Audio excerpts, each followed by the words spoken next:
நமசிவாய வாழ்க. திரு அண்ணாமலையாரை போற்றி. ஓம் குருவாழ்க. ஆன்மீக அன்பர்கள் அனைவருக்கும் இந்த சிவடியின் குரு சிவராஜனின் அன்பு கலந்த வணக்கங்கள். நம்ம இன்றைக்கி பார்த்திங்கன்னா மாத பலன்கள் பார்க்க போகிறோம். அந்த வகையில் இன்றைக்கி நம்ம மார்ச் மாத பலன்கள். இந்த மார்ச் மாதத்தில் ஒவ்வொரு ராசிக்கும் எப்படியான ஒரு சிறப்பான பலன்களை செய்ய போகுது அப்படிங்கிறத நம்ம இந்த வீடியோவில் பார்க்க இருக்கோம். ஏன்னா மார்ச் மாதம்னு சொன்னீங்கன்னாவே நம்ம அந்த மாசி மாதமும் பங்குனி மாதமும் சேர்ந்து வருது. ஸோ அதனால தான் மார்ச் மாத பலன்களில் போகிறோம். மாத பலன்களில் தமிழ் மாதத்தை விட இப்போ இந்த மார்ச் மாதத்தில் மாசி பங்குனி ரெண்டுமே சேர்ந்து வர்றதுனால நம்ம இந்த மாதம் எப்படி இருக்குன்னு நம்ம வீடியோ நம்ம இன்றைக்கி கொடுக்குறோம்.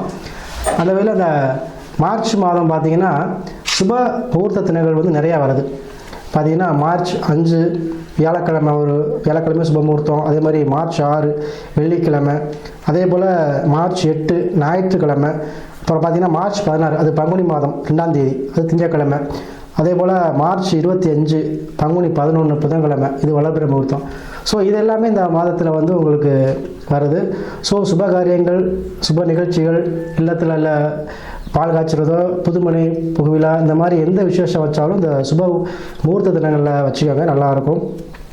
அதே போல் நம்ம இந்த மார்ச் மாதத்தில் பார்த்திங்கன்னா ஒவ்வொரு ராசிக்கும் அந்த இப்போ மேச ராசி இல்லை ரிஷபராசி ஏதோ ராசி நம்ம பார்க்குறோம் அப்படின்னா அந்த ராசியில் உள்ள நட்சத்திரத்துக்கு ஏற்ற மாதிரியாகவும் இந்த மார்ச் மாதம் என்ன நடக்கும் அப்படிங்கிறதையும் நம்ம அந்த வீடியோவில் பார்க்க இருக்கோம். நட்சத்திர பலன்கள் பொதுவாக பலன் சொல்கிறது நம்ம ஒரு வீடியோவில் போடுவோம். இருந்தாலும் ஷார்ட்டாக இந்த மேச ராசி எடுத்துக்கிட்டிங்க அப்படின்னா மேச ராசியில் உள்ள 3 நட்சத்திரங்களுக்கும் இந்த மாதம் எந்த மாதிரியான பலன்கள் நடக்கும் அப்படிங்கிறதையும் நம்ம இந்த வீடியோவில் தெளிவாக பார்க்க இருக்கோம். ஸோ நம்முடைய சேனலை சப்ஸ்கிரைப் பண்ணாமல் இருக்கவங்க சப்ஸ்கிரைப் பண்ணிக்கோங்க. ஏன்னா அப்போ தான் நம்முடைய வீடியோ உங்களுக்கு தொடர்ச்சியாக வரும். ஸோ அதனால் நீங்கள் சப்ஸ்கிரைப் பண்ணிக்கோங்க. அதே போல் நிறையா இந்த மார்ச் மாதத்தில் பார்த்திங்கன்னா நிறையா மாசி மகம் இதெல்லாம் கூட வருது. மாசி மகத்துக்கு பார்த்திங்கன்னா அந்தந்த அருகில் கூடிய சிவன் கோயிலில் உள்ள தெய்வங்கள், உலா தெய்வங்கள்லாம் உலா வருவாங்க. ஸோ அதை வழிபாடு செய்யுங்க.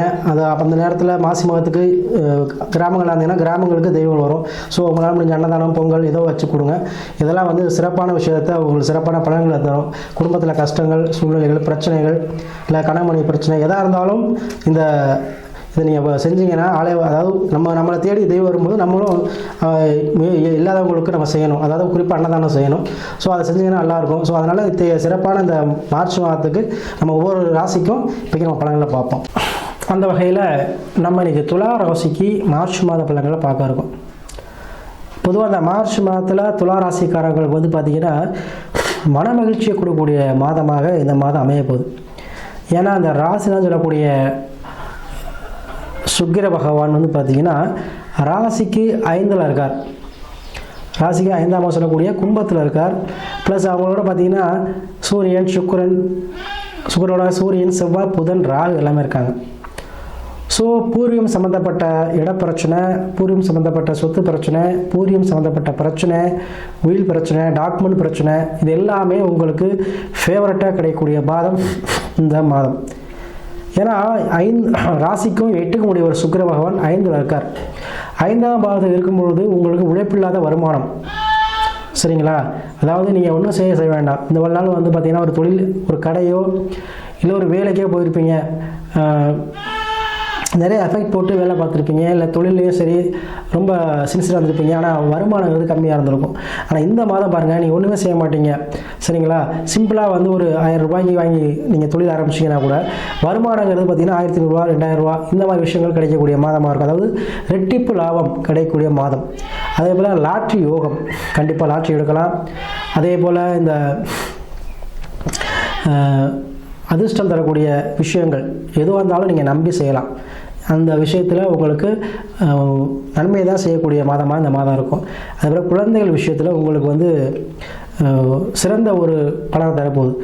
குழந்தைகள் படிப்பாக இருந்தாலும் சரி, இல்லை வேலைப்பாக இருந்தாலும் சரி, ஏதோ ஒரு வகையில் குழந்தைகள் முன்னேறக்கூடிய காலமாக இந்த காலங்கள் அமையும்.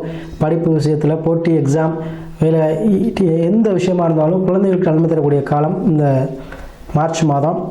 அதே போல் உங்கள் துளாராசிக்கு பார்த்திங்கன்னா 11ல் கேது இருக்கிறார். ஸோ கண்டிப்பாக ஆன்மீகம் சம்மந்தப்பட்ட விஷயங்களில் உங்களுக்கு அதிக ஈடுபாடு வரக்கூடிய காலகட்டமாக இருக்கும். அதே போல் உங்களுக்கு 5ல் இருக்கும்பொழுது கண்டிப்பாக குழந்தை பாக்கியங்கிறது ஒரு கைமேல் பலன் கிடைக்கும். 2 நாளாக குழந்தை பாக்கியம் இல்லை சாமி அப்படிங்கிறப்போ இந்த மாதம் கன்ஃபார்ம் பண்ணக்கூடிய அமைப்பை தரக்கூடிய மாதமாக இருக்கும். 5ஆம் பாவம் உங்களுக்கு பூர்வ புண்ணியஸ்தானம். ஸோ நீங்கள் செய்த புண்ணியத்துக்கு ஏற்ற பலனை இந்த மாதம் அனுப்புவீங்க. அதோடு மட்டும் இல்லாமல் இந்த மார்ச் மாதங்கிறது மாசி மாதமும் பங்குனி மாதமும் சேர்ந்து ஒரு தமிழ் மாதம். ஸோ இல்லத்தில் சுப நிகழ்ச்சிகள் கண்டிப்பாக நடக்குங்க. அதே போல் வீடு கட்டி பால் காய்ச்சுறது, வளகாப்பு போடுறது, இந்த மாதிரி விஷயங்கள் கண்டிப்பாக துளாராசிக்கு கண்டிப்பாக நடந்தே தீரும். அதே போல் அரசு சம்மந்தப்பட்ட வேலை இருக்கவங்களுக்கு பதவி உயர்வு, இன்க்ரிமெண்ட் இதெல்லாம் கிடைக்கக்கூடிய காலகட்டமாக இந்த காலகட்டம் உங்களுக்கு அமைய போகுது. வெளிநாட்டில் உங்களுக்கு கண்டிப்பாக நீங்கள் போடி இந்த மாதிரி லாட்ரி மாதிரி எடுக்கலாங்க. உங்களுக்கு கண்டிப்பாக அதிகமான அதிர்ஷ்டத்தை கொடுக்க போகுது. அதே போல் 6ல் சனி இருக்கும் பொழுது கண்டிப்பாக உங்களுக்கு வேலை வாய்ப்பினை பெற்றுத்தரக்கூடிய மாதமாக இருக்கும். ஸோ இந்த துலா ராசியில் பார்த்திங்கன்னா சித்திரை, சுவாதி, விசாகம் 3 நட்சத்திரம் சேர்ந்தால் துலா ராசி. ஸோ சித்திரை நட்சத்திரங்களுக்கு பார்த்திங்கன்னா பூர்வீகத்தில் உள்ள பிரச்சனைகள் தீரும், இடம் சம்மந்தப்பட்ட பிரச்சனை தீரும், இடம் வாங்குவீங்க, தொழில் ஆரம்பிப்பீங்க. இதெல்லாமே இடம் சம்மந்தப்பட்ட லாபத்தை கொடுக்கும் இந்த மாதம் உங்களுக்கு. சுவாதி நட்சத்திரக்காரர்கள் பார்த்திங்கன்னா வெளிநாடு, வெளிமாநிலம், வெளியூர், அதே போல் சொந்தமாக பிஸ்னஸ் பண்ணுறது, இந்த மாதிரி விஷயங்கள் உங்களுக்கு கை கொடுக்குங்க. பிரம்மாண்டமாக்குறது, உங்களை நல்லா தெரிய வைக்கிறது, இந்த மாதிரி விஷயங்கள் இந்த மாதத்தில் நடக்கும். அதே போல் எந்த விஷயத்தை தொட்டாலும் உங்களுக்கு பிரம்மாண்டமாகக்கூடிய காலகட்டம். சரியா? அதே போல் விசா நட்சத்திரக்காரங்க பார்த்திங்கன்னா பணங்காசு விஷயம், வறுமை, இந்த மாதிரி விஷயங்கள் இருக்கக்கூடியவங்களுக்கு பணங்காசு கிடைக்கக்கூடிய அமைப்பு, கடனை திருப்பி அடையக்கூடிய அமைப்பு. ஒரு லோன் எடுத்தால் கிடைக்கும்ல சாமி, இந்த மாதம் அடைப்பீங்க, அதுக்குள்ள சோர்ஸ் உங்களுக்கு எப்படியும் கிடச்சிரும். ஸோ இதெல்லாமே நடக்கக்கூடிய மாதமாக இந்த துளாராசிக்கு இந்த மாதம் அமைய போது. பொதுவாகவே துளாராசிக்காரவங்க கண்டிப்பாக இந்த மாதம் பார்த்திங்கன்னா காளியம்மன் வழிபாடு செய்வது இன்னும் உங்களுக்கு மிகச்சிறந்த பலன் தரும். யார் அருகில் இருக்கக்கூடிய காளியம்மன் கோயிலுக்கு போயிட்டு வழிபாடு செஞ்சுட்டு வாங்க. அதாவது உங்களுக்கு மாந்திரிக கஷ்டம், செய்வனை, இளங்குமை, சண்டை, பிரச்சனை, இது எல்லா விஷயமும் இந்த மாதம் உங்களுக்கு தீரக்கூடிய மாதமாக இருக்கும். சரிங்களா? அதே போல் காளியம்மன் வழிபாடு செய்வதும் உங்களுக்கு இந்த மாதம் உகந்த பலனை, நன்மையான பலனை கொடுக்கும். நீங்கள் நினைத்த காரியங்கள், எண்ணங்கள், உங்கள் ஆழ்மன எண்ணங்கள் நிறைவேறக்கூடிய மாதமாக இருக்கும். சரிங்களா? அதே போல் ஒவ்வொரு ராசிக்காலும் தனிப்பட்ட ஜாதகம் இருக்குது. அதை கன்சல்ட் பண்ணிக்கிட்டு, என்ன தசாபுத்தி கன்சல்ட் பண்ணிக்கிட்டு நீங்கள் சொல்கிற வழிபாடு செய்யுங்க. கண்டிப்பாக நல்லதே நடக்கும்.